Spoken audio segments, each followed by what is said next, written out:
guys, and welcome to Cats for Christ's YouTube channel. We're really excited that you're here with us today. I'm Courtney, and I'm the president of Tall Memorial's Cats for Christ. And today we're going to be talking about 3 specific miracles that Jesus performed while here on earth, and we're really excited for you to learn more about them.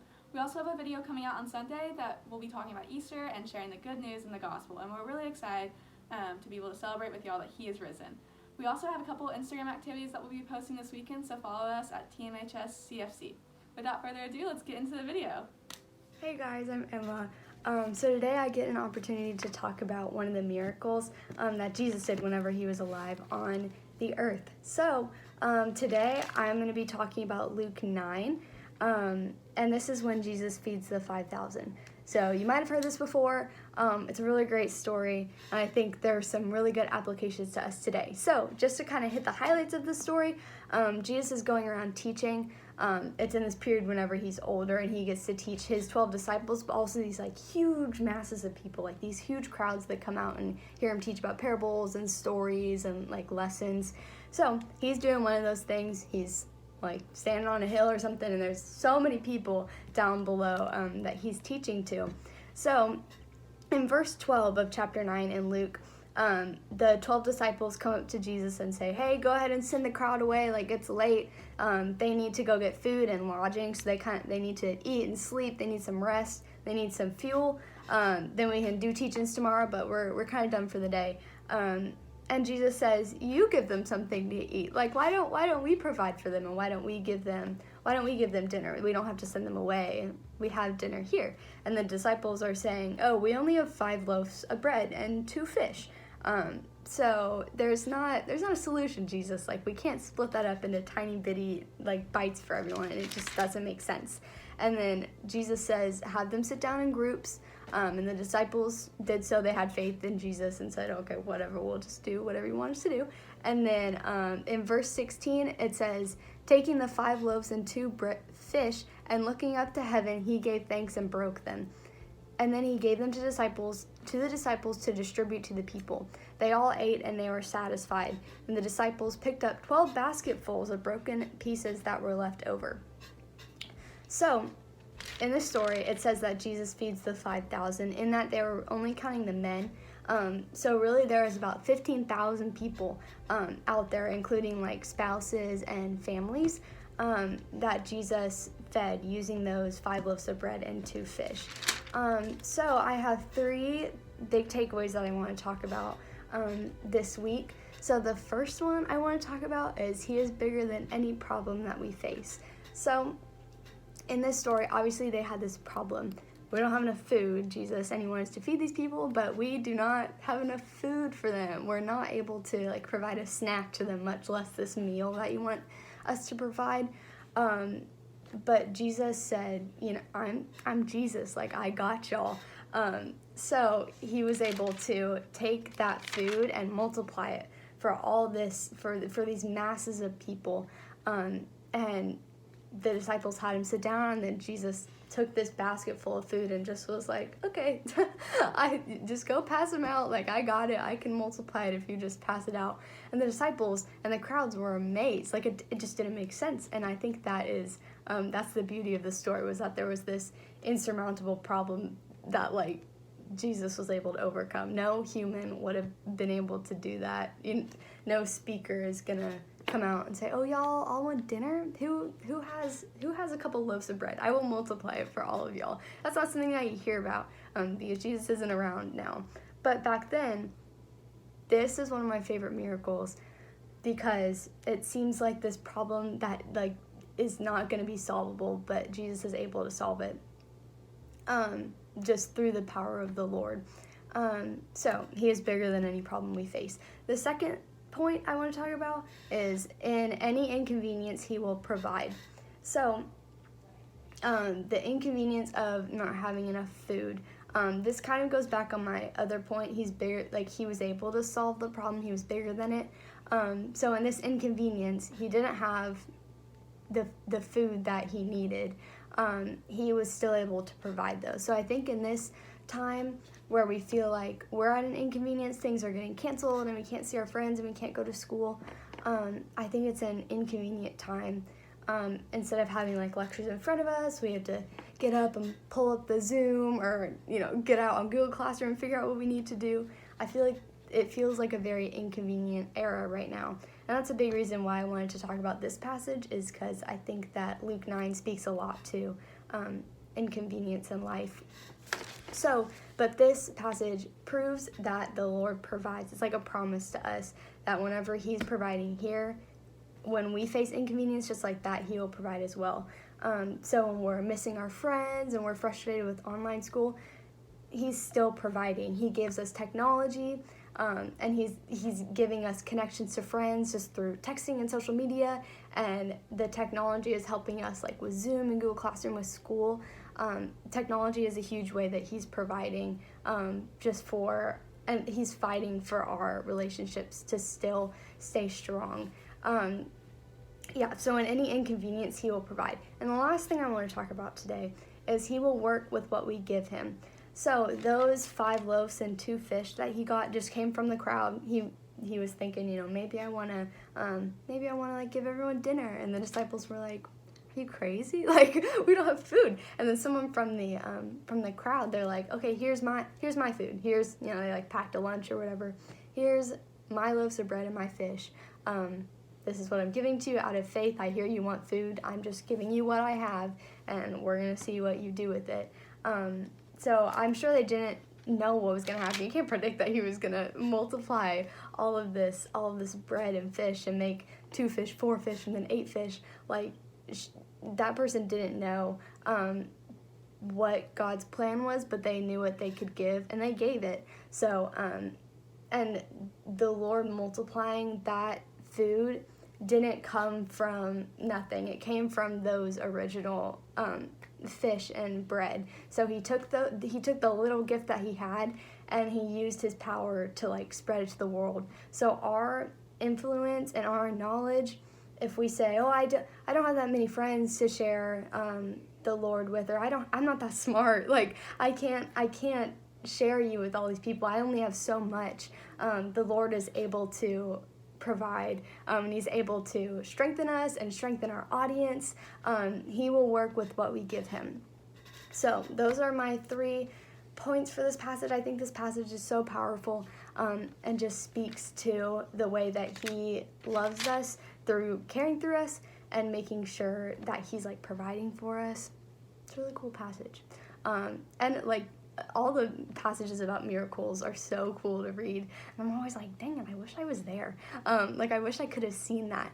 But the Lord calls us to believe and have faith. Even if we can't see it, we still believe in our hearts that God could do that, Jesus could do that. And he's continuing to do that crazy stuff for me every day. So that is Luke 9 on miracles. I encourage y'all to go read that story for yourself, and dive into the little details of it. I don't have that much time to dive into it today, but if you want to contact me and talk about it more, it's an awesome, awesome passage. So yeah, that is my miracle for the day. Bye, y'all. Hey, I'm going to share with you a miracle. A lot of miracles can be found in Matthew 8, where Jesus enters Capernaum, and he is starting off a lot of his big miracles there. He heals a lot of people, and he even goes, he drives out demons, he calms the winds, and so there's a lot of stuff that happens here. But the one I'm going to talk about today is Matthew 8, 5 through 13, about the centurion's faith. So I'm going to read it here. If you've got a Bible by you, maybe pull that out, pop it open, and read with us, or you can check in the description. Hopefully there will be a chunk of the verse there and you can read along. Alright. So, when he'd entered Capernaum, a centurion came to him, pleading with him, "Lord, my servant is lying at home paralyzed and in terrible agony." Jesus said to him, "Am I come to heal him?" "The Lord," the centurion replied, "I am not worthy to have you come under my roof, but just say the word, and my servant will be healed.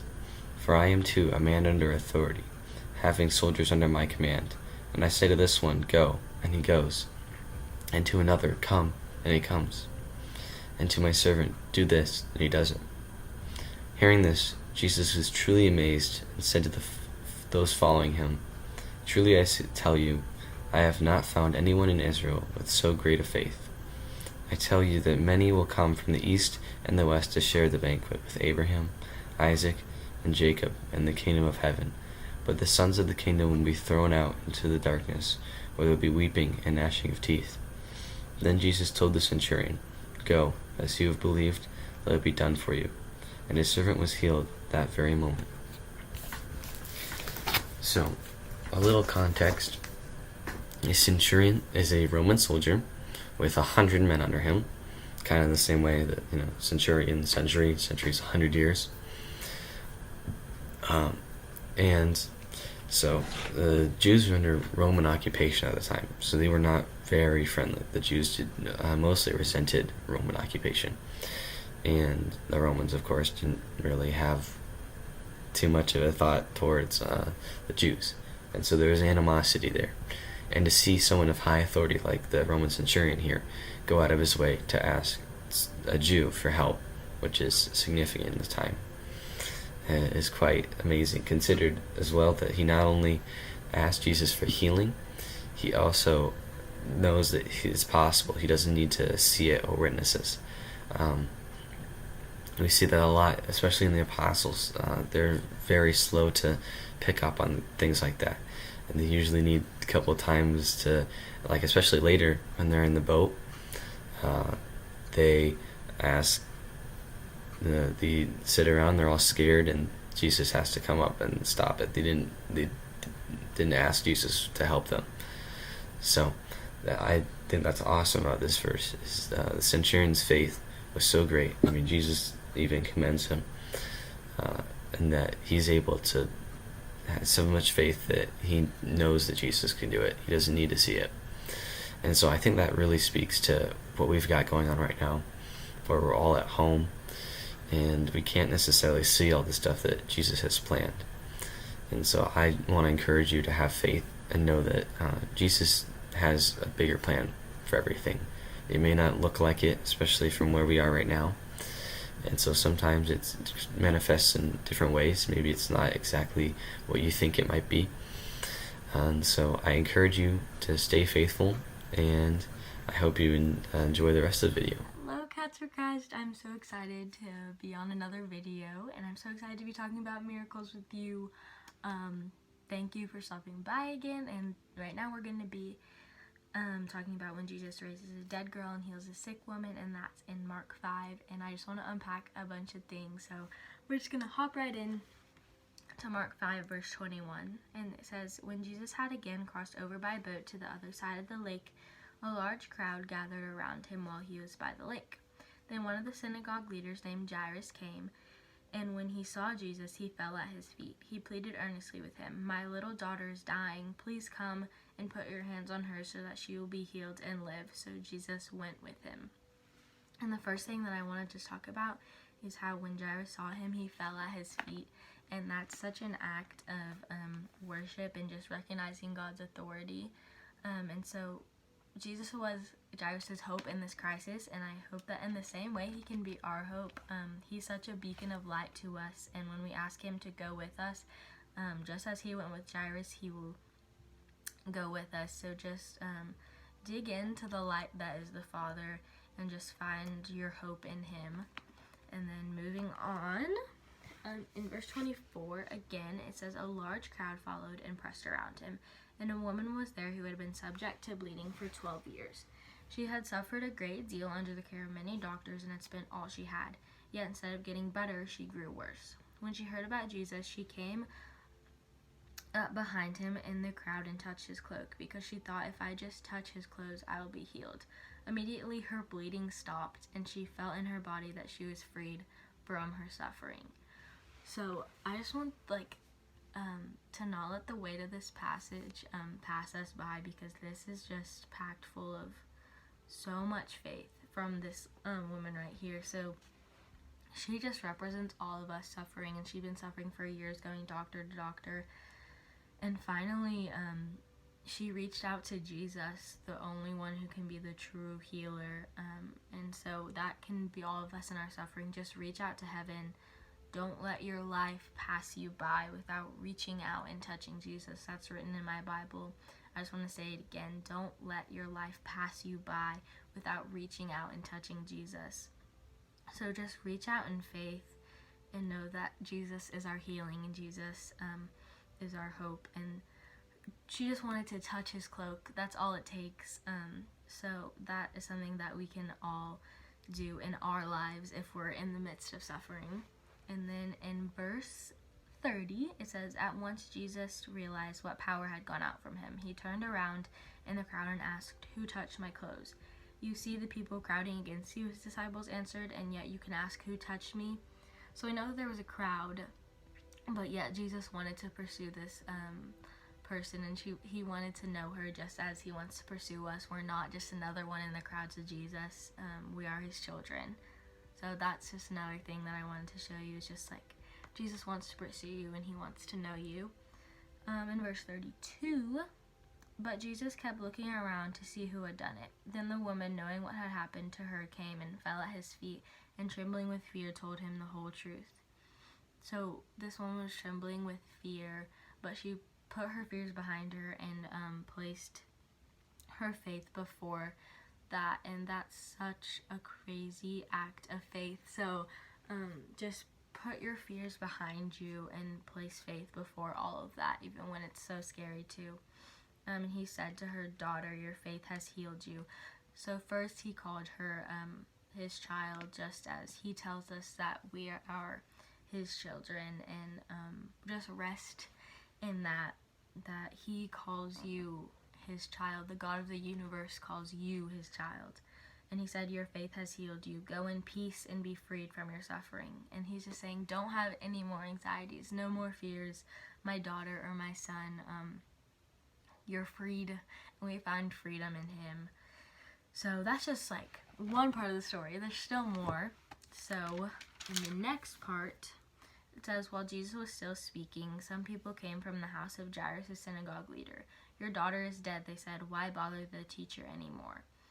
These people had completely given up hope, but Jesus heard them, and it says in 36, "Overhearing what they said, Jesus told them, 'Don't be afraid, just believe.'" So whenever you've given up hope, whenever you think you've come to the end, don't be afraid, just believe. And verse 37, "He did not let anyone follow him except Peter, James, and John, the brother of James. When they came to the home of the synagogue leader, Jesus saw a commotion with people crying and wailing loudly. He went in and said to them, 'Why all this commotion and wailing? The child is not dead, but asleep.' But they laughed at him. After he put them all out, he took the child's father and mother and the disciples who were with him and went in where the child was. He took her by the hand and said to her," and this is in Aramaic, so I'm sorry if I completely butcher it, but he said to her, "Talitha cum," which means, "Little girl, I say to you, get up." Immediately the girl stood up and began to walk around. At this they were completely astonished. The Lord's word choice here is so interesting. He says, "I say to you, get up."